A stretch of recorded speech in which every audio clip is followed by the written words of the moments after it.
اعوذ باللہ من الشیطان الرجیم، بسم اللہ الرحمن الرحیم، وبہ نستعین وہو خیر المعین۔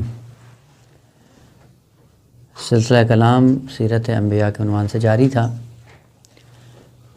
کہ انبیاء کرام علیہ السلام نے انسانی تربیت کے لیے کون سے فارمولے اپنائے اور کن راستوں سے ہوتے ہوئے انسان کو منزل کمال تک پہنچایا۔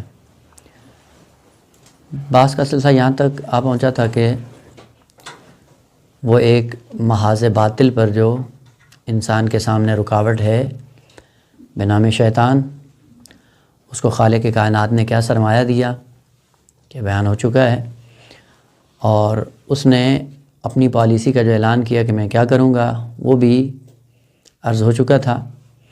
آج اس محاذ حق کا سرمایہ یا اس کے مقابلے میں جو دوسرا محاذ ہے بنام حضرت آدم علیہ السلام، اگر آپ نے وہ حدیث دیکھی ہو تو جہاں پہ یہ سارا سلسلہ شروع ہوا کہ شیطان نے اتنی چیزیں مانگی اور مانگنے کے بعد کہا یہ بھی چاہیے، یہ بھی چاہیے، یہ بھی چاہیے، اور سب کچھ ملنے کے بعد اب باری آئی حضرت آدم علیہ السلام کی،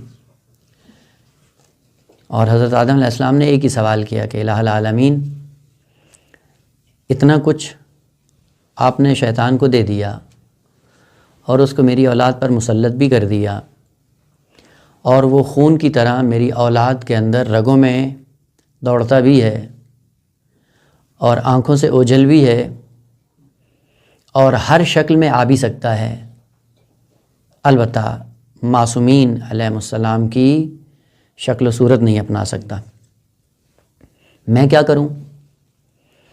یہاں پہ تربیتی نقطہ یہ تھا، یہیں سے جو آغاز ہوتا ہے انبیاء کا تربیت کے عنوان سے، کہ ابلیس اللہ کی بارگاہ میں آ کے مانگتا ہے کہ یہ بھی چاہیے، یہ بھی چاہیے، یہ بھی چاہیے، لیکن اسی حدیث میں اگر آپ نے غور کیا ہو تو حضرت آدم علیہ السلام نے سوال نہیں کیا، مانگا نہیں ہے۔ اور یہ ادب ہے کہ جب کسی بڑے کے محضر میں ہوں اور آپ کو یقین ہو کہ وہ آپ کی حالت کو دیکھ رہا ہے اور آپ سے زیادہ آپ کی نسبت دلسوز بھی ہے، آپ سے زیادہ آپ کے ساتھ مہربان بھی ہے، تو یہ خلاف ادب ہے کہ وہاں پہ لب گشائی کی جائے۔ لہذا حضرت آدم علیہ السلام نے کچھ مانگا نہیں، صرف یہی اعلان کیا کہ اس کو تو آپ نے اتنا دے دیا، اب میرا کیا بنے گا، بس آگے مجھے یہ چاہیے، مجھے یہ دے دیں، میں یہ لے لوں، نہ ایسی کوئی بات نہیں ہوئی۔ خالق کائنات نے خود سے جو مناسب سمجھا اتنا دیا کہ حضرت آدم علیہ السلام راضی ہو گئے۔ پہلی چیز جو سرمایہ کے طور پہ حضرت آدم علیہ السلام کو خالق کائنات نے دی وہ یہ تھی کہ اے آدم، اے میری حجت، اے واسطہ فیض، آپ کو اور آپ کی اولاد کو جو پہلا سرمایہ میں دوں گا وہ یہ ہے کہ اگر آپ لوگوں نے ایک حسنہ انجام دیا تو 10، اور اگر ایک سیئہ انجام دیا تو وہ سیئہ ایک ہی شمار کیا جائے گا۔ قرآن کی آیت بھی ہے، سورہ مبارکہ بقرہ، سورہ مبارکہ انعام، آیت نمبر 160، من جاء بالحسنۃ فلہ عشر امثالها ومن جاء بالسیئۃ فلا یجزی الا مثلها، کہ جو بھی حسنہ لے کر ہماری بارگاہ میں آئے گا تو ہم اس حسنے کو 10 برابر کر دیں گے، اور جو سیئہ لے کر آتا ہے تو اسی کے مقابلے میں فقط اسی ایک سیئہ کی اس کو سزا دی جائے گی۔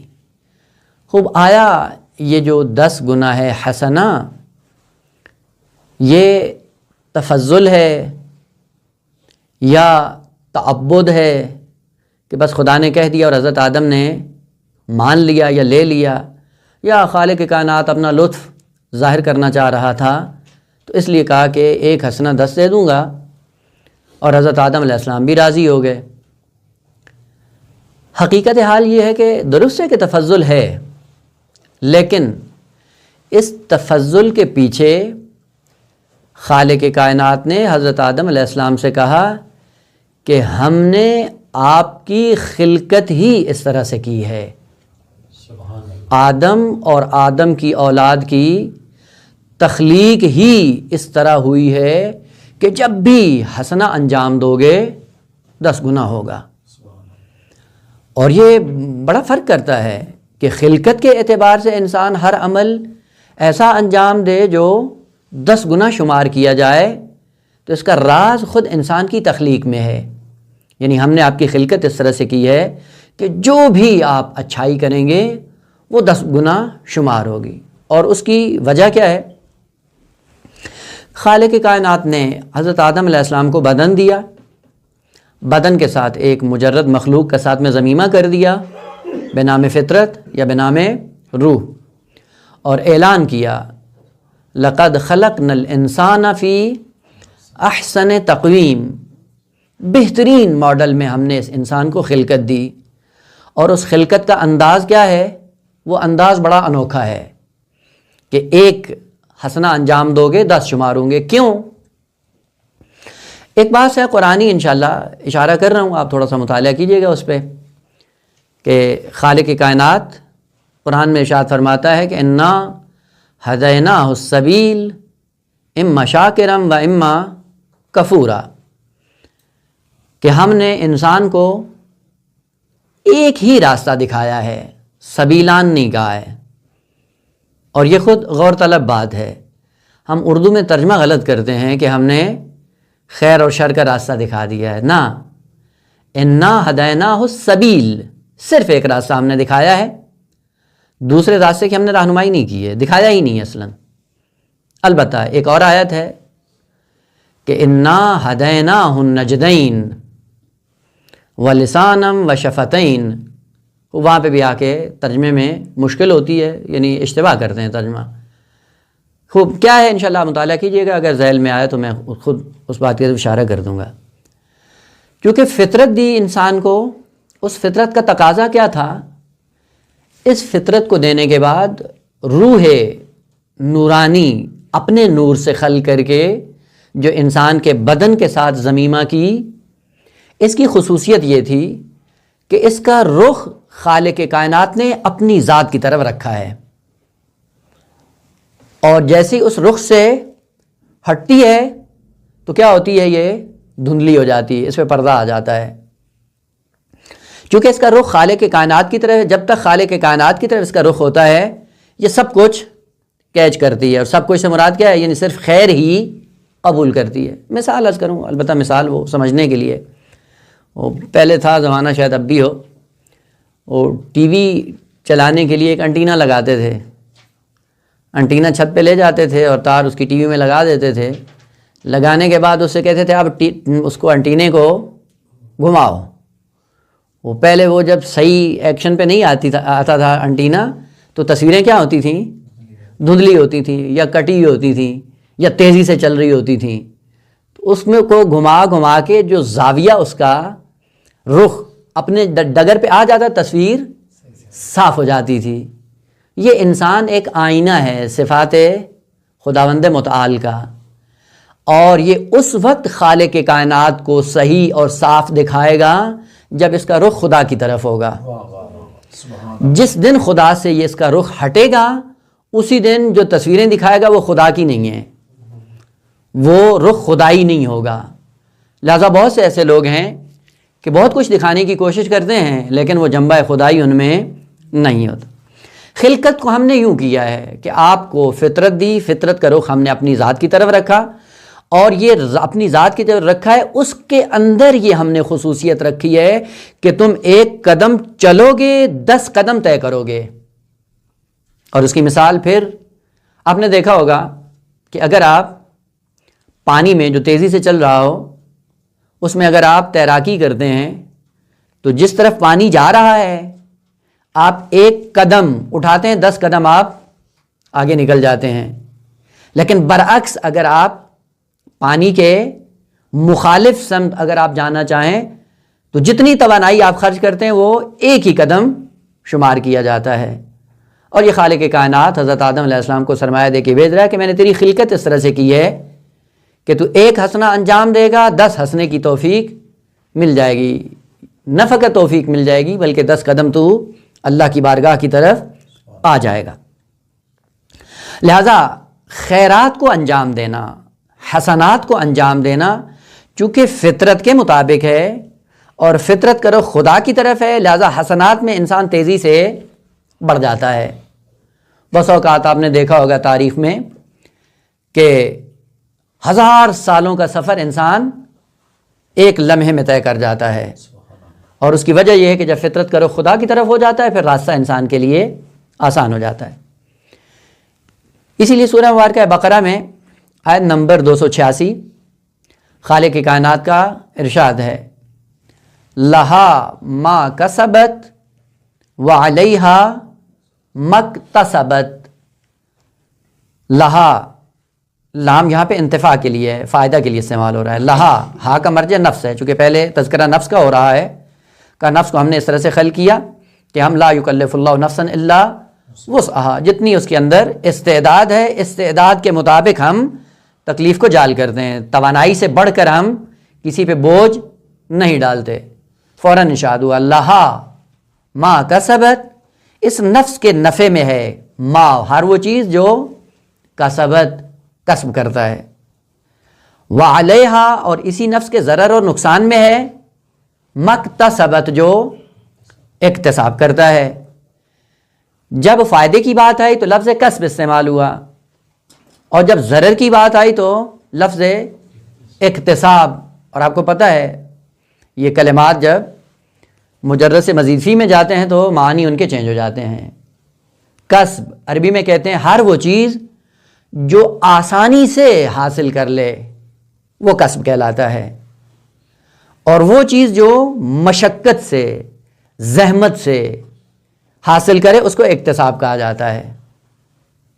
اور یہ دوسرا راستہ تھا خالق کائنات کی طرف سے کہ جو کچھ تم حسنات انجام دیتے ہو یہ کسب ہے، یعنی آپ کو دقت نہیں ہوتی، دشواری نہیں ہوتی، دل کرتا ہے حسنات کو انجام دینے کے لیے، دل تڑپتا بھی ہے اور آسانی سے انجام بھی دے دیتا ہے.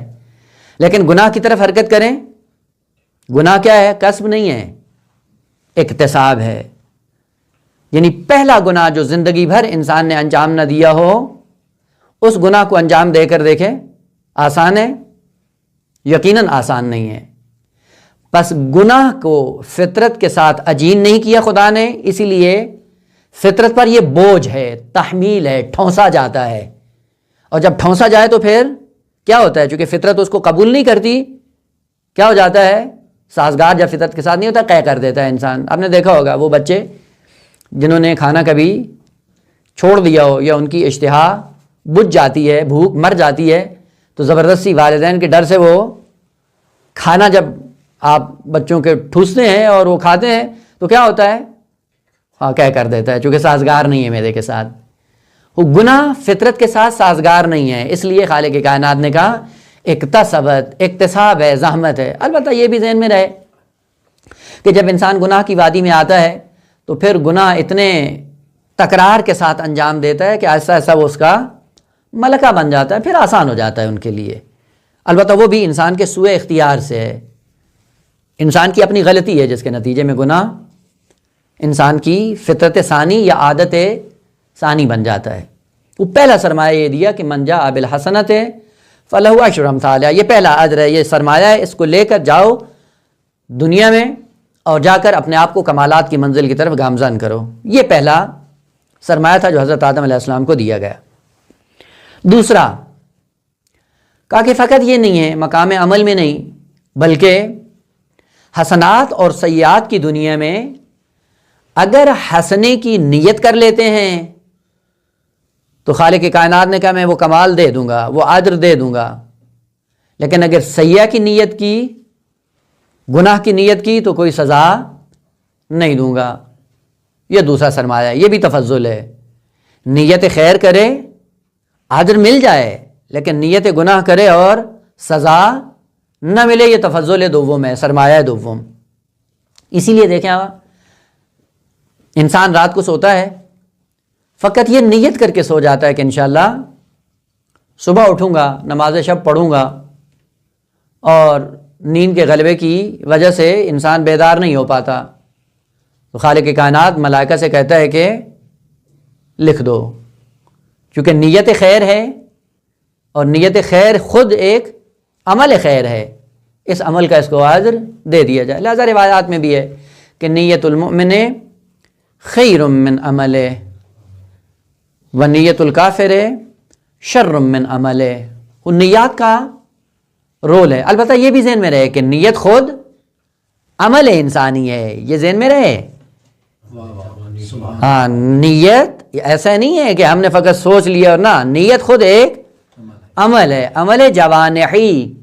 بعض اعمال ہیں جو جوارے سے صادر ہوتے ہیں، اور بعض ایسے ہیں جو باطنی جوانے سے صادر ہوتے ہیں، تو نیت عمل جوانحی ہے، عمل ہے اصلاً، اسی لیے اس پہ اجر بھی ملتا ہے۔ دوسرا سرمایہ، تیسرا سرمایہ جو حضرت آدم علیہ السلام کو دیا گیا وہ یہ تھا کہ اگر آپ کی نسل سے انسان مستکبر اور فرعون نہ ہوا، چونکہ ہیں لوگ جب آتے ہیں دنیا میں تو مستکبر بن کر زندگی بسر کرتے ہیں، اگر مستکبر اور فرعونیت والا عنصر آپ کی اولاد میں نہ ہوا تو تفضل کے باب میں ان کو بغیر توبہ کے بخش دوں گا۔ ذہن میں رہے، انشاءاللہ بات آ رہی ہے، اگلی عرض کروں گا، یعنی حتی توبہ کرنے کی بھی ضرورت نہیں ہے، فقط یہ ہے کہ ان کے اندر استکبار نہ ہو۔ دیکھیں، میں ایک مثال عرض کروں جو عموماً ہم میں ہوتی ہے اور یہ کرتے ہیں، اور یہ علامت ہے کہ ہمارے اندر استکبار پایا جاتا ہے، اور وہ یہ ہے، بس اوقات آپ کو یقین کاذب ہو جاتا ہے کہ یہ چیز یوں ہے، یوں نہیں ہے، اور اس کے برعکس اگر آپ کو آ کے کوئی کہتا ہے کہ نہیں یوں ہے، تو جواب میں کبھی کبھار ہم یہ کہتے ہیں کہ نہ، یہ چیز ایسی، اگر خدا بھی آ کے کہے تو میں نہیں مانوں گا۔ کہتے ہیں یا نہیں کہتے ہیں؟ یہ کیا ہے؟ یہ استکبار ہے۔ وَإِلَّا اگر تو عبد ہے تو عبد کا تقاضا یہ ہے کہ تو خدا کے سامنے مطیع رہے، خدا کے مقابلے میں اپنے فہم و شعور کو اتنا بڑھا کے آگے لے جانا۔ مسئلہ ہے بھی صحیح، ہوتا بھی ہے، چھوٹی محفل سے شروع کریں، بس اوقات معصومین کے لیے کہتے ہیں جی اگر پیغمبر نے بھی آ کے مجھے کہہ دیا کہ اس کو معاف کر دو تو میں معاف نہیں کروں گا۔ یہ استکبار ہے، روحیہ استکبار۔ تیسرا سرمایہ خدا نے کہا یہ ہے کہ اگر فرعونیت اور استکبار یہ والا عنصر ان کے اندر نہ ہوا تو بغیر توبہ کے معاف کر دوں گا۔ اور آقا، فرعونیت یہ نہیں ہے کہ فقط انا ربکم الاعلی ایک مملکت میں کہا جائے، ایک ملک میں آ کے اعلان کریں کہ انا ربکم الاعلی۔ جہاں جہاں انسان کا سلطہ ہے، جہاں جہاں سیطرہ ہے، وہاں پہ اپنے آپ کو دیکھیں کہ ہم فرعون ہیں یا نہیں ہیں۔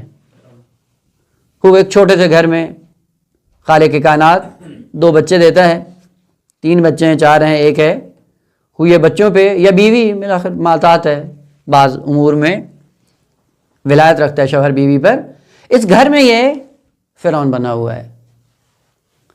بس معلوم یہ ہوا ہے کہ فرعون وہ نہیں ہے کہ جو ملکوں پہ حکومت کر کے لوگوں کو اپنا غلام بنا لینا، جس کا جتنا محدودہ ہے، جس کا جتنا دائرہ ہے، اپنے دائرے میں اگر اس کے اندر فرعونیت پائی جا رہی ہے تو یہ قابل عفو و بخشش نہیں ہے۔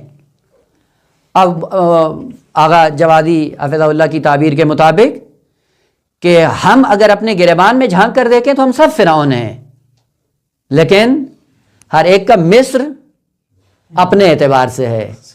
مصر چھوٹے چھوٹے ہیں لیکن فرعونیت کا وہ خناس تقریباً سب کے اندر ہے۔ وہ خالق کائنات نے حضرت آدم کو تیسرا سرمایہ دیا، کہا کہ اگر ان کے اندر فرعونیت اور استکبار کا یہ خناس موجود نہ ہوا تو میں بغیر توبہ کے بھی معاف کر دوں گا۔ چوتھا سرمایہ جو حضرت آدم علیہ السلام کو دیا وہ یہ تھا کہ زندگی بھر اگر تیری اولاد آلودہ رہی اور موت سے پہلے آ کر اگر اس نے توبہ کر دی تو میں ان کا پورا ماضی صاف کر دوں گا۔ تعجب کی بات ہے، جس کو کمال تک لے کے جانا ہے، جس کے مقابلے میں دشمن کو ایسے مسلح کیا، اس کے مقابلے میں اس کو ایسی امید دی کہ زندگی بھر آلودگی میں مبتلا رہے، لیکن ایک وقت نادم ہو جائے، پشیمان ہو جائے۔ اس پشیمانی کے نتیجے میں اس کا پورا ماضی صاف کر دوں گا۔ توبہ کا دروازہ کھول دیا۔ جب توبہ کا دروازہ کھولا حضرت آدم علیہ السلام کے لیے خالق کائنات نے، خود حضرت آدم علیہ السلام نے پڑھ کے کہا کہ الہ العالمین کافی ہے، کہ ان راستوں کے بعد بھی اگر کوئی شقی ہوتا ہے تو واقعاً وہ شقی ہے، کہ منزل کمال تک جانے کے لیے یہ سرمایہ کافی ہے، کہ اس سرمایہ کے ہوتے ہوئے انسان اعلیٰ علیین بلکہ مقام تسلیم تک پہنچ سکتا ہے، مقام لقاء اللہ تک پہنچ سکتا ہے۔ تو یہ اس کو تھوڑا سا کھولنے کی ضرورت ہے۔ یہاں پہ ایک عرض کر دوں نکتہ کہ توبہ کیا ہے، عموماً ذہن میں رہے، توبہ 3 طرح سے ہوتی ہے۔ ایک کا تعلق انسان سے ہے اور 2 کا تعلق خالق کائنات سے ہے، اور چونکہ ان تینوں میں فرق نہیں ہوتا ہے، جہاں پہ بھی لفظ توبہ استعمال ہوتا ہے ہم فوراً اپنے اذہان کے مطابق فقط اسی مورد پہ جاتے ہیں جو ہمارے ذہنوں میں موجود ہوتا ہے۔ سب سے پہلا مورد توبہ کا یہ ہے کہ انسان جو آلودگیوں میں گھرا ہوتا ہے، خالق کائنات کا تفضل اور لطف شامل حال ہوتا ہے، جس کے نتیجے میں یہ آگاہ ہو جاتا ہے کہ میں ابھی تک تاریکی میں تھا، ابھی تک میں آلودگی میں تھا۔ یہی توجہ دلانا بشر کو کہ آپ غلط راستے پہ چل رہے ہو، یہ کیا ہے؟ توبہ ہے، یہ فیض الہی ہے، یہ خالق کائنات کی طرف سے توفیق ہے، تفضل ذات کا۔ اس فیض کو بھی کیا کہا جاتا ہے؟ توبہ۔ چونکہ توبہ کا معنی کیا ہے؟ رجوع، بازگشت، یعنی خدا اپنے فیض کے ساتھ بازگشت کرتا ہے اپنے عبد پہ، اور اپنے عبد کو اس قابل بناتا ہے کہ جو آپ نے ماضی گزارا ہے اس پہ نظر ثانی کرو، ندامت اور پشیمانی کے نتیجے میں اس کا جبران کرو۔ یہ توفیق آنے کے بعد اگر انسان متوجہ ہو جاتا ہے، اس توجہ کے بعد پھر انسان کیا کرتا ہے؟ خود انسان توبہ کرتا ہے۔ توبہ کرتا ہے کیا مطلب؟ یعنی ابھی تک خدا سے دور تھا، اب اس فیض کے نتیجے میں خود اپنے آپ کو پلٹاتا ہے خالق کائنات کی طرف۔ اسی لیے توبہ عبد کیا ہے کہ وہ جتنی آلودگیاں تھیں ان کو چھوڑ کر آؤ اللہ کی بارگاہ میں، رجوع کرو خالق کائنات کی طرف۔ یہ رجوع عبد کا اللہ کی طرف، یہ توبہ ہے جو مخصوص ہے انسان کے ساتھ اور بشر کے ساتھ۔ یعنی بشر کام کیا کرتا ہے؟ خدا کے عطا کردہ فضل کے سائے میں اپنے ماضی کی غلطیوں کا جبران کرتے ہوئے دوبارہ پلٹ آتا ہے اللہ کی بارگاہ میں۔ تیسرا قدم پھر خالق کائنات کا ہے، اور وہ کیا ہے کہ ممکن ہے خالق کائنات اس کو بے عنوان عبد قبول کر لے اور ممکن ہے قبول نہ کرے۔ پس 2 فیض ایسے ہیں جن کا تعلق خدا سے ہے۔ توبہ کی توفیق دینا یہ بھی اللہ کا کام ہے، اور اگر عبد توبہ کر لیتا ہے تو اس کی توبہ قبول کرنا یہ بھی اللہ کا کام ہے۔ پس ان 2 توبہ کے درمیان ایک توبہ ہے جو عبد سے صادر ہوتی ہے۔ یہ اس لیے عرض کیا ہے کہ قرآن کے اندر یہ کلمات بہت زیادہ استعمال ہوئے ہیں، اور یہ حقیقت منکشف نہ ہونے کے نتیجے میں انسان جھانسے کا شکار ہو جاتا ہے۔ مثلا کہیں پہ ہوتا ہے تاب اللہ علیہم لیتوبوا، خدا نے ان پر توبہ کی، وہ خدا بھی توبہ کرتا ہے۔ اگر ہمارے ذہنوں میں وہی مفہوم ہو جو ہم نے بنایا ہوا ہے تو معاذ اللہ خدا بھی توبہ کرتا ہے؟ نہ، خدا اپنا فیض دیتا ہے۔ کیوں؟ لیتوبوا، تاکہ یہ اس کی بارگاہ میں آ جائیں۔ بارگاہ خدا میں آنے کے بعد یہ ممکن ہے قابل پذیرش ہو اور ممکن ہے قابل پذیرش نہ ہو۔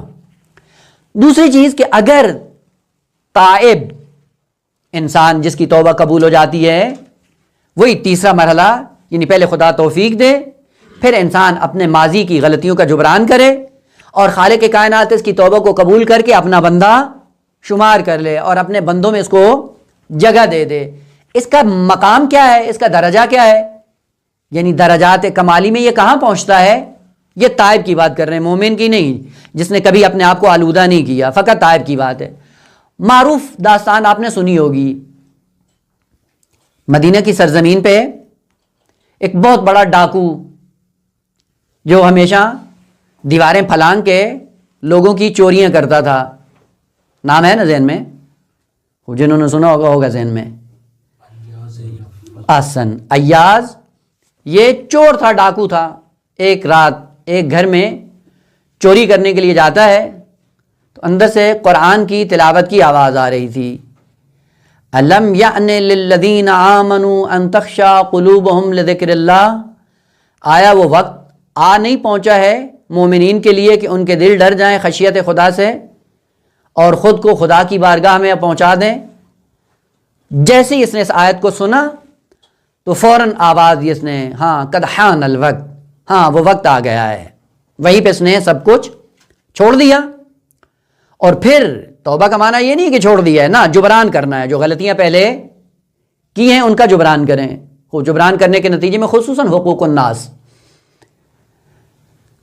اب جب اس کو خیال آیا کہ مجھے جس کا مال چرایا ہے واپس کرنا ہے، اس میں ایک یہودی تھا، اس یہودی کے پاس گیا۔ البتہ داستان میں ہے کہ ظاہراً وہ یہودی سرزمین شام میں رہتا تھا، جس کا مال اس نے بہت زیادہ چرایا ہوا تھا۔ شام میں گیا توبہ کرنے کی غرض سے، اور اس سے کہا بھئی دیکھو، میں پہلے تھا ڈاکو تھا، چھوڑ دیا ہے، تو آپ کا مال میں نے بہت چرایا اور میرے پاس ہے نہیں کہ میں آپ کو دے سکوں، تو مہربانی کرو آپ معاف کر دو۔ تو اس نے کہا کہ نہیں، میں نے بھی قسم کھائی ہے کہ جب تک آپ مجھے پیسہ نہیں دو گے میں معاف نہیں کروں گا۔ تو اس نے کہا میرے پاس تو ہے نہیں۔ کہا کوئی مشکل نہیں ہے، یہ میرا جو وہ چٹائی ہے اس کے نیچے پڑے ہیں یہ درہم و دینار، آپ اس کو اٹھا کے دیتے رہو، جب میرا قرضہ پورا ہو جائے گا تو میں تمہیں معاف کر دوں گا۔ ٹھیک ہے، کوئی مسئلہ نہیں ہے۔ وہ اس نے ہار ڈالا، نکالے درہم و دینار اور دیتا رہا، اور جیسے اس کا قرض مکمل ہوا تو کہتا ہے کہ کہاں سے آئے ہو؟ کہا مدینہ کی سرزمین پہ۔ کہا وہاں آخری پیغمبر آ چکے ہیں؟ کہا آ چکے ہیں۔ کہا ان کا نام خود اس نے بتایا، تو کہا پھر اس کا کلمہ مجھے بھی پڑھاؤ۔ وہیں پہ مسلمان ہوا اور کلمہ پڑھ لیا۔ تو یہ خود ایاز پریشان ہو گیا کہ بھائی کیا ہے، بھائی میں تو اپنا گناہ بخشوانے آیا تھا اور تو مسلمان ہو گیا ہے۔ کہا ہماری کتابوں میں موجود ہے تورات کے اندر کہ جو آخری نبی کی امت میں سے تائب ہوگا اس کا یہ مقام ہوگا کہ اگر وہ زمین سے کہے سونے کی ہو جا تو وہ ہو جائے گی۔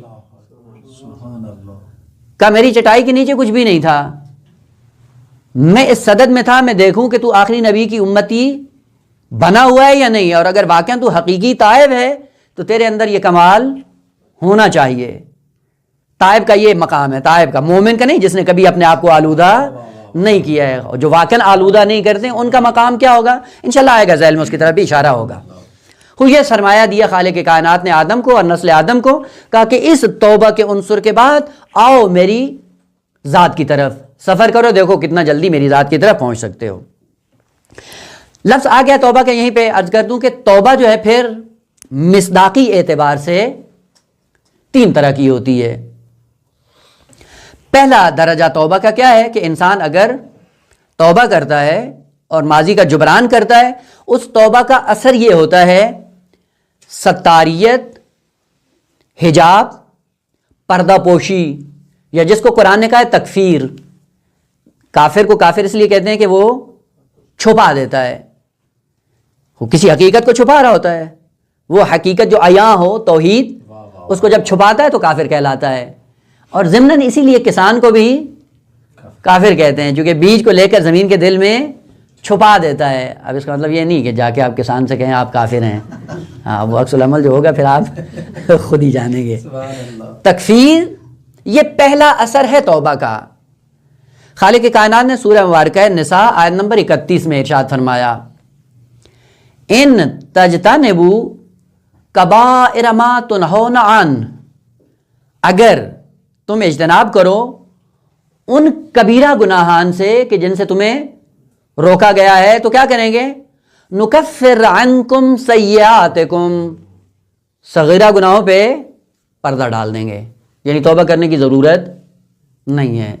اگر کبیرہ گناہوں سے آپ نے بچا لیا تو صغیرہ پہ ہم خود ہی پردہ ڈال دیں گے، کسی کو نظر نہیں آئیں گے۔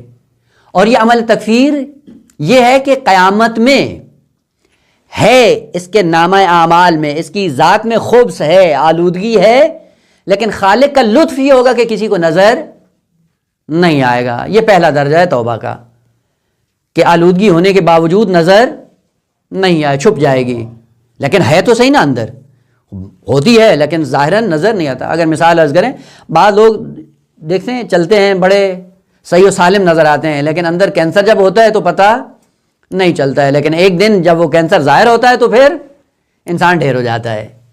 ظاہراً آپ دیکھیں بڑا صحیح سالم انسان ہے، جا رہا ہے، صحت مند بھی ہے، لیکن اندر چونکہ اس نے بیماری نے رخنا کیا ہوا ہے اور اس کو پتہ نہیں ہے اس کا، تو بعد میں اس کے عواقب جو ہوتے ہیں پھر ان کو تحمل کرنا بہت مشکل ہوتا ہے۔ پہلا اثر توبہ کا یہ ہے کہ ہم پردہ ڈال دیں گے سیئات پہ، نظر نہیں آئیں گی لیکن رہیں گی آپ کے نامہ اعمال میں۔ دوسرا درجہ توبہ کا یہ ہے کہ نہ فقط آپ کے سیئات پہ پردہ ڈالیں گے بلکہ سیئات کو مٹا دیں گے،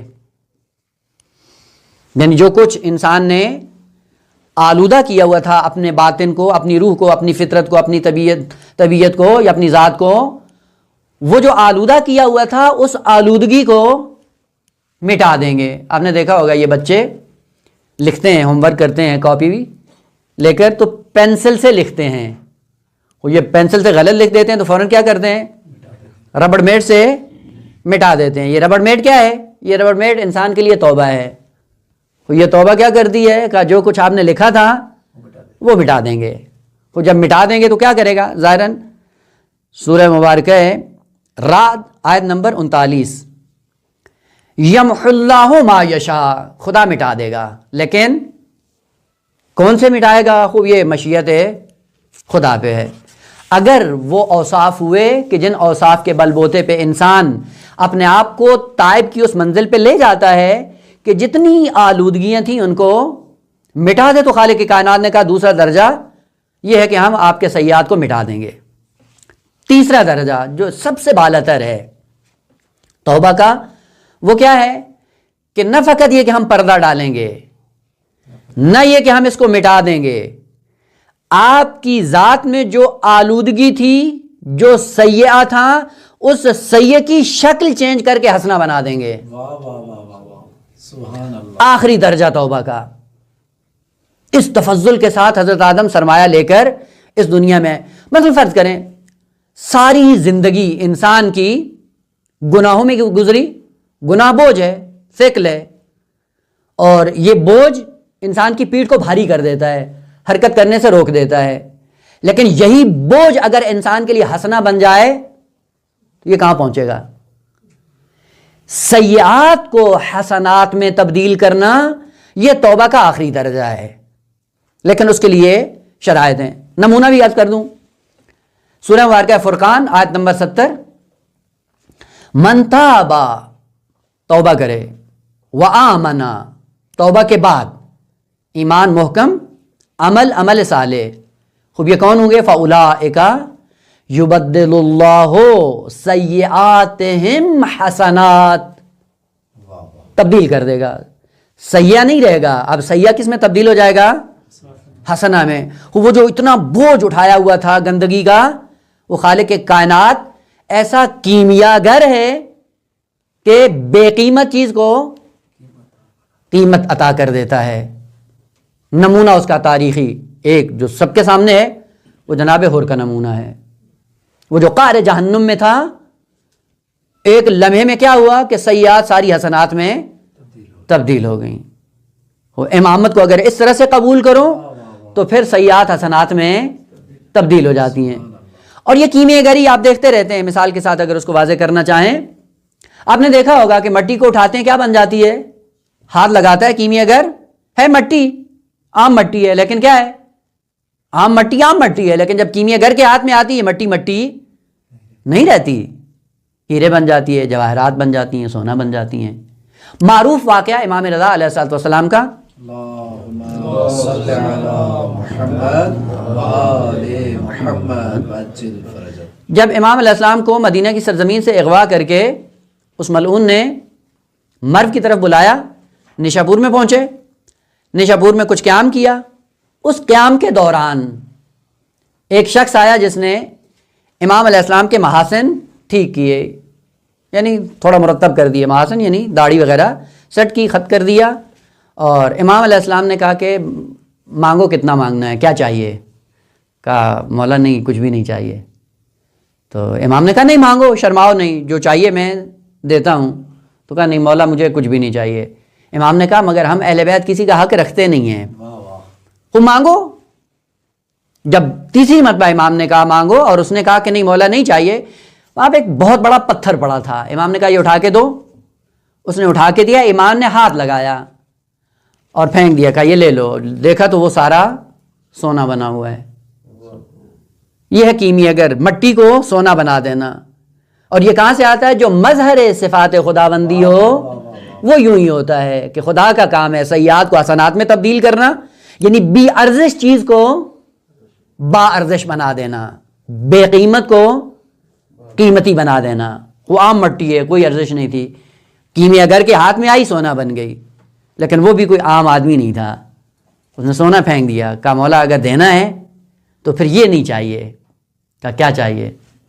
کہا پھر اگر دینا ہے تو عند الاحتضار فی القبر و فی الحشر، ان تین مقامات پہ آ کر میری مدد کیجیے۔ واہ واہ واہ واہ، امام نے کہا کہ سبحان اللہ سبحان یہ وعدہ ہے فرزند رسول کا کہ انشاءاللہ ان تینوں مقامات پہ تیری مدد کو آؤں گا۔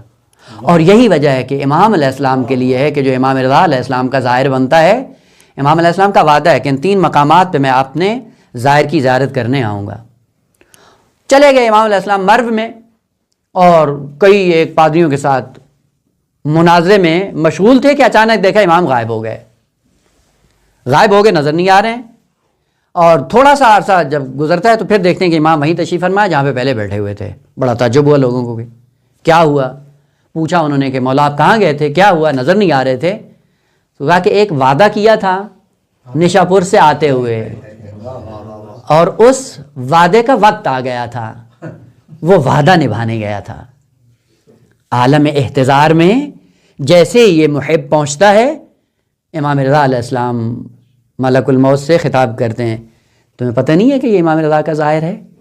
واہ واہ، کہا کہ اس وقت آپ کو پتہ ہونا چاہیے کہ میرا ظاہر ہے، اور ظاہر کے ساتھ وہی برخورد کرو جو ہمارے ساتھ اس کی نسبت ہے۔ لہذا ذہن میں رہے کہ ہم جو ائمہ طاہرین کی بارگاہ میں جاتے ہیں ظاہر بن کر جائیں، حقیقی ظاہر، تاجر نہیں بنیں، کیونکہ ہم تاجر بن کے، مانگنے والے بن کے، سائل بن کے جاتے ہیں، ساری چیزیں لے آتے ہیں اور جس چیز کو لینا چاہیے وہ نہیں لے کے آتے ہیں، یعنی سارے کام کرتے ہیں سوائے زیارت کے، زیارت نہیں کرتے، باقی سب کچھ کرتے ہیں۔ خیر، یہ سرمایہ دیا حضرت آدم علیہ السلام کو خالق کائنات نے، کہا ایک کے بدلے 10 حسنات، سیاح ایک سیاح، 2 نیت کی تو اجر دوں گا، سیاح کی نیت کی کچھ بھی نہیں ہوگا۔ 3 کہ اگر استکبار اور فرعونیت تمہارے اندر نہ ہوئی، توبہ کرنے کی بھی ضرورت نہیں ہے، معاف کر دوں گا۔ 4 اگر توبہ کرو گے پورا ماضی صاف کر دوں گا، کبھی چھپا دوں گا، کبھی ختم کر دوں گا، کبھی تمہارے سیئات کو حسنات میں تبدیل کر دوں گا۔ یہ سرمایہ دیا خالق کائنات نے حضرت آدم علیہ السلام کو۔ اس سرمایہ کے بعد اب حکم ہوتا ہے دونوں کو، سرمایہ لے لیا، بوریاں باندھ لی ہیں، اب کیا کرو؟ اہبتو، اب حبوط کر جاؤ، زمین پہ تم بھی جاؤ، زمین پہ یہ بھی جائے۔ یہاں سے سلسلہ شروع ہو جاتا ہے تربیت کا، کہ سب سے پہلے پتہ ہو کہ حبوط کیا ہے۔ البتہ میں ساری ابحاث وہ چھوڑ رہا ہوں جن کا تعلق تنزیہ انبیاء کے ساتھ ہے، یا وہ جو آیات مشکل ہیں، بہت زیادہ سوالات ہیں ان میں، لیکن ان میں ہمیں جانا نہیں ہے چونکہ ہمارے موضوع سے مربوط نہیں ہے۔ ہمارے موضوع سے مربوط جو نقطہ ہے وہ تربیت کا ہے، اپنی صلاحیتوں کو پروان چڑھانا ہے، کس سائے میں پروان چڑھانا ہے اور کس طریقہ کار کو لے کر آگے بڑھنا ہے کہ جو انبیاء نے بیان کیا ہے اس کو ذکر کرنا مقصود ہے۔ حبوط ہوتا ہے شیطان کا بھی، اور حبوط ہوتا ہے حضرت آدم علیہ السلام کا۔ حبوط 2 طرح سے، البتہ پہلے معنی کر دوں۔ حبت ایک ہے کے ساتھ ہے حبت، اور ایک ہے 2 چشمی کے ساتھ ہے حبت، دونوں میں فرق ہے۔ ہے حلوے کے ساتھ حبت ہو تو اس کا معنی ہوتا ہے ختم کر دینا، کسی چیز کا اثر محو کر دینا، زائل ہو جانا کسی چیز کا، ختم ہو جانا. اور ہے دو چشمی ہو حبوط حبت، اس کا معنی ہوتا ہے مقام بلند سے پستی کی طرف آنا، بلندی سے پستی کی طرف آنا. بلندی سے پستی کی طرف آنا یہ دو طرح سے ہوتا ہے، کبھی مکانی ہوتا ہے اور کبھی مکانتی ہوتا ہے، یعنی کبھی جسمانی ہے اور کبھی معنوی ہے. مثلا ایک بلند چوٹی پہ تھے، وہاں سے آپ نے سفر کیا، نیچے آ گئے، یہ کیا ہے؟ جسمانی ہے. کہاں کس چوٹی پہ تھے، آہستہ آہستہ چلتے چلتے نیچے آ گئے، یہ مکانی حبوط ہے. معنوی حبوط کیا ہے؟ درجات کمالات پہ فائز ہوتے ہوئے انسان ایک ایسا عمل انجام دے کہ بیٹھا اپنی جگہ پہ ہے لیکن حبوط کر جاتا ہے لوگوں کے درمیان لیکن حبوط کر جاتا ہے. ایک چھوٹا سا گناہ، ایک چھوٹا سا ننگ جب اپنے دامن میں لگا لیتا ہے تو معاشرے کے درمیان رہتے ہوئے حبط کر جاتا ہے، حبوط کر جاتا ہے. اور دیکھا ہوگا آپ نے نمونے ایسے کم نہیں ہیں. ایک زمانے میں بڑے پارسا مشہور ہوتے ہیں، لوگوں کو دھوکہ دے رہے ہوتے ہیں، لیکن جیسے ہی وہ خوب سے باطنی اندر چھپا ہوتا ہے، اس کا موقع ملتا ہے، اس کا اظہار کرتے ہیں، برملا ہوتا ہے، اور اسی معاشرے کے اندر اب اس کے لیے جینا دو بار ہو جاتا ہے. یہ کیا ہے؟ حبوط معنوی ہے، شخصیت گر جاتی ہے. بس کبھی جسمانی ہے بلندی سے نیچے آنا، اور کبھی معنوی ہے شخصیت کے اعتبار سے، مقامات اور کمالات کے اعتبار سے انسان وہ وجہ، وہ عزت، وہ مقام جو خالق کائنات نے عطا کی ہوتی ہے وہ ختم کر بیٹھتا ہے. داستان سنی ہوگی بلعم باورا، جو مستجاب الدعوہ تھا، اس میں اعظم اس کے پاس تھا، جو بھی دعا کرتا تھا قبول ہوتی تھی. تو کسی نے کہا کہ جاؤ موسیٰ کے خلاف بھی بد دعا کرو. احمق انسان چل پڑا، جیسے ہی چلتا ہے خالق کائنات نے حبوط کر دیا اس کا. وَلَكِنَّهُ أَخْلَدَ إِلَى الْأَرْضِ، ہم یہ چاہتے تھے کہ یہ اور اوپر آئے، لیکن یہ بدبخت أُولَٰئِكَ كَالْأَنْعَامِ بَلْ هُمْ أَضَلُّ، اس سے بھی پستر ہو گیا ہے. اور یہ پستی کی علامت بھی یہ تھی، البتہ وہ نکتہ نہیں ہے، وہ خطابی نکتہ، کہ چونکہ جانا چاہ رہا تھا اس پہ کوہ طور پہ جا کے دعا کرتا تھا. جانے کے لیے اس نے سواری لی اور گدھے پہ بیٹھا، اور گدھے سے کہا کہ چلو، لیکن گدھا چل نہیں رہا تھا. تب بھی اس کو شعور نہیں آیا کہ جس حجت خدا کے خلاف تم جا رہے ہو اور جس سواری پہ تم جا رہے ہو وہ ہے حیوان، لیکن اس کے اندر اتنا شعور ہے کہ حجت خدا کے خلاف نہیں جانا. اور یہ انسان ہو کر بل ہم اضل کا مصداق بن کے بدبخت حجت خدا کے خلاف جا کے نفرین کرنے کے لیے تیار ہو گیا. بس حبوط کبھی جسمانی ہے، مادی ہے، مکانی ہے، اور کبھی شخصیت کے اعتبار سے انسان گر جاتا ہے، اور جیسے ہی گرتا ہے معاشرے کے اندر اس کی عزت ختم ہو جاتی ہے. اور جب ختم ہوتی ہے تو پھر کہاں پہنچتا ہے؟ حبوط کے 3 مرحلے ہیں. حبوط یعنی کبھی کبھی انسان جب تنزل کرتا ہے، نیچے جاتا ہے، تو پھر نیچے جانے کی بھی اس کی کوئی حد نہیں ہے. پہلا درجہ اس کا یہ ہے، یا پہلا درجہ تو نہ کہیں، پہلا مرحلہ اس کا کہیں، یا پہلی ذلت حبوط کی یہ ہے کہ انسان کو طبیعت بھی دی ہے، فطرت بھی دی ہے، جسم بھی دیا ہے، روح بھی دی ہے. روح دی تھی لقاء اللہ تک جانے کے لیے، اور انسان جب حبوط کر جاتا ہے شخصیت کے اعتبار سے، کمالات کے اعتبار سے، تو پھر روح کو اپنی تن پروری کے لیے استعمال کرتا ہے. اور یہ بدترین حیوان ہے. روح دی تھی کہاں؟ کہ آپ اللہ کی بارگاہ تک جا پہنچو، لیکن اس نے روح کو استعمال کی اپنی بدنی سہولیات کو حاصل کرنے کے لیے. عزیزان، یہ ہمارے لیے بہت زیادہ ہے. آتے ہیں حوضے میں پڑھتے ہیں، 2-4 اصطلاحات پڑھ لیتے ہیں، 2 آیتیں رٹ لیتے ہیں، 2 آیتیں رٹنے کے بعد معاشرے میں جاتے ہیں، روب جماتے ہیں. روب جمانے کے بعد کیا ہوتی ہے؟ شکم پرستی. جیب بھرنا مقصود ہے. یہ جیب جو بھر رہے ہو، یہ جو بدن کی آسائش فراہم کر رہے ہو، کس کے ذریعے؟ روح کی خدمت لے کر اپنے بدن کی پرورش کر رہا ہے یہ انسان.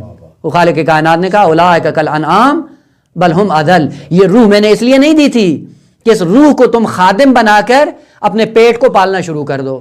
لہذا پیغمبر اسلام کی حدیث ہے، کتاب جامع الاخبار، پیغمبر اسلام فرماتے ہیں من کان ہمتہ ما یدخل بطنہ، جس کا تمام ہم و غم یہ ہو کہ اپنی شکم پروری کرے، پیٹ بھرے. بس پیٹ بھرنا مقصود ہے، حلال ہو حرام ہو جہاں سے آئے بٹورنا ہے، بس جمع کرنا ہے، اکٹھا کرنا ہے، اور صبح و شام اسی ہم و غم میں رہتا ہے، اسی صدد میں رہتا ہے کہ اپنی شکم پروری کرتا رہے. خوب سن لیں پھر اس کی قیمت کیا ہے. معصوم پیغمبر اسلام فرماتے ہیں کانا قیمتہ ما یخرج من بطنہ. خوب ترجمہ کرنے کی ضرورت نہیں ہے، متوجہ ہو گئے ہیں. جو شکم پرور ہے اس کی قیمت کیا ہے کا جو ما یخرج من بطنہ، جو کچھ بطن سے نکلتا ہے. خوب اگر آپ کا ہم و غم یہ ہے تو آپ کا درجہ کمالی بھی یہ ہے. یہ پہلا حبوط ہے کہ انسان شکم پرور ہو، بدن پرور ہو، آسائش بدنی میں اپنے آپ کو ڈھال کر اس روح ملکوتی سے دور ہو جائے، بلکہ نہ دور ہو جائے، اس روح کو بھی اپنے بدن اور جسم کی خدمت کے لیے 24 گھنٹے تھکانا شروع کر دے. یہ پہلا درجہ ہے انحطاط کا انسان کے لیے. دوسرا جو اس سے بدتر ہے وہ ہے ذخیرہ اندوزی. باطن سے مراد الگ ہے، ذخیرہ اندوزی مراد کیا ہے؟ انسان اپنی ذات سے ہٹ کر جو دوسری چیزیں اس کائنات میں خداوند عالم نے رکھی ہیں وہ کس لیے رکھی تھی کہ یہ انسان منزل کمال تک جا پہنچے. منزل کمال میں جانا مقصود نہیں ہے بلکہ ان کو جمع کرنا مقصود ہے. مال جمع کرتا ہے، وسائل جمع کرتا ہے، گھر کا ساز و سامان جمع کرتا ہے. وہ یہ کیوں جمع کر رہا ہے؟ یہ دوسرا حبوط کا مرحلہ ہے. یعنی شخصیت کے اعتبار سے اتنا گر گیا ہے، ایسی چیزوں کو جمع کرنے کے چکر میں ہے نہ جن کو دوام ہے، نہ جن کو بقا ہے، نہ جن کو ابدیت ہے، نہ جو اس کی ہمراہی کریں گی، نہ جس کے ساتھ جائیں گی، اور ان کے بٹورنے میں یہ لگا ہوا ہے.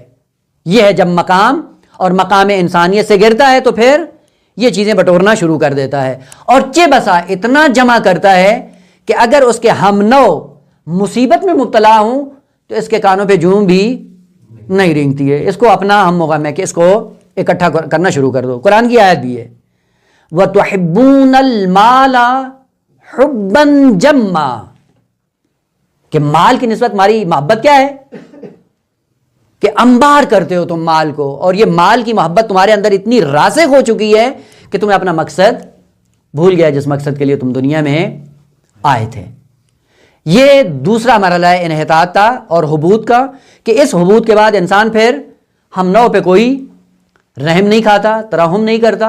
اور آج کا معاشرہ اگر آپ جا کر دیکھتے ہیں تو یہ شاید اسی کا نمونہ ہے، اور یہ شاید اسی کی عکاسی ہے کہ آج جو بشریت بدون استثناء الا اوہدی افراد جو تھوڑے بہت خدائی ہیں یا خوف خدا رکھتے ہیں، وإلا آپ متدینین میں بھی جا کر دیکھیں یہی مصیبت بنی ہوئی. ضروری نہیں ہے آگا مال پیسہ ٹکا ہو، وہ مال کا بھی شہرت بھی ہے، اپنا مقام بھی ہے.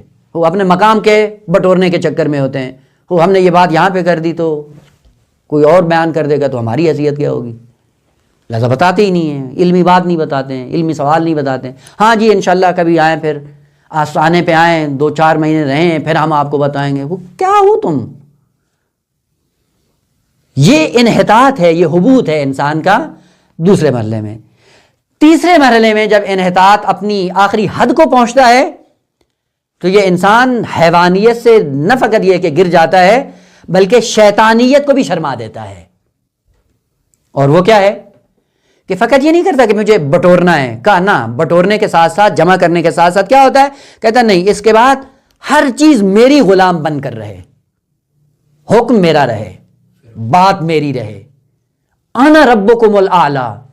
یہ حبوط کا تیسرا وہ مقام ہے یا تیسرا مرحلہ ہے یا تیسری وہ ذلت ہے جو انسان کے دامن گیر ہوتی ہے.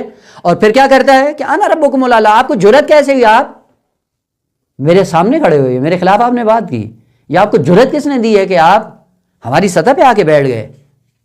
وہ پیغمبر اسلام کی سیرت کیا تھی؟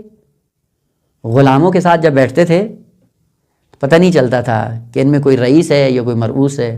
بچوں کے ساتھ جا کر بیٹھتے تھے، بچوں کے ساتھ کھیلتے تھے، بچوں کو پہلے سلام کرتے تھے. آج تک پیغمبر اسلام پر سلام لینے میں کسی نے سبقت نہیں لی. ہماری روش کیا بنی ہوئی ہے؟ کوئی بچہ آتا ہے تو جب سلام نہیں کرتا ہے تو فوراً، چونکہ فارسی زیادہ ہے نا، فوراً بچہ کہتا سلامت کو، فوراً. اگر آپ سیرت پیغمبر پہ عمل کرو آپ سلام کرو. پیغمبر اسلام بچوں کو پہلے سلام کرتے تھے. حتیٰ کہ تاریخ میں ہے کہ لوگ چاہتے تھے کہ چھپ کر پہلے پیغمبر پہ سبقت لی جائے سلام کرنے میں، لیکن کوئی تاریخ میں ایسا مائی کا لال پیدا نہیں ہوا جس نے پیغمبر پر سلام میں سبقت لی ہو. یہ سیرت ہے، اس کو اپنانے کی ضرورت ہے. بس یہ حبوط کبھی مادی ہے اور کبھی شخصیت کے اعتبار سے حبوط کر جاتا ہے انسان. ان خطرات کے ہوتے ہوئے کہ یہ حبوط ہو سکتا ہے، اور اس حبوط کو حضرت آدم علیہ السلام نے اپنی نسل سے بیان بھی کیا اور کہا کہ یہ حبوط ہو سکتے ہیں، ان سے اپنے دامن کو بچا کر کیا کرنا ہے؟ اللہ کی بارگاہ کی طرف جانا ہے. لیکن اس سرمایہ کے ساتھ ذہن میں رہے کہ شیطان کے پاس یہ سرمایہ ہے، وہ پالیسی ہے، اب وہ کیا کرے گا اور آپ کو کیا کرنا ہے. یہاں سے ہمارا سلسلہ انشاءاللہ شروع ہو جائے گا اس عنوان سے کہ پہلا قدم جناب آدم علیہ السلام نے تربیت بشریت کے عنوان سے کیا اٹھایا اور کس طرح سے راہ کمال کی طرف خود بھی گامزن ہوئے اور پوری بشریت کے لیے اپنی نسل کو گامزن کرنے کی. یہاں تک میرے خیال میں کافی ہے.